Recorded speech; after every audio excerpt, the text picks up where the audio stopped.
une personne sur deux qui a Netflix regarde des séries d'animation japonaises. Le chiffre est quand même assez parlant. Netflix, Disney, Amazon Prime, etc. nous aident finalement le marché de l'animé de manière générale et donc nous aussi à toucher un nouveau public, etc. Tout le monde veut avoir de l'animé. Pourquoi ? Parce que pour des plateformes généralistes, justement, ça leur permet aussi d'avoir un public de fans d'animé qui pourraient potentiellement s'abonner à leur plateforme.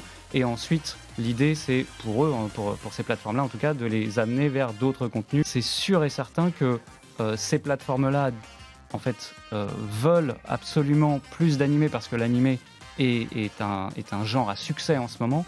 Après, on n'a pas du tout les mêmes stratégies de plateforme. La différence qu'on peut avoir, nous, en tant que plateforme spécialisée, c'est que justement, alors là, je parle plus pour Crunchyroll, mais nous, on n'est pas uniquement une plateforme de streaming.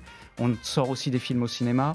Tu vois, il y a aussi un cercle un peu vertueux aussi, parce que, tu vois, par exemple, une des raisons du succès aussi énorme qu'il y a eu, c'est que ça a commencé sur Wakanim. Après, il y a des épisodes qui ont été diffusés sur Netflix. Les 2 premières saisons, ça a cartonné. Les gens vont sur Netflix pour regarder les animés, mais comme il y a un truc d'addiction, il faut à tout prévoir la suite. Ils vont sur les plateformes spécialisées pour lire la suite. Et il y a pareil pour One Piece avec ADN.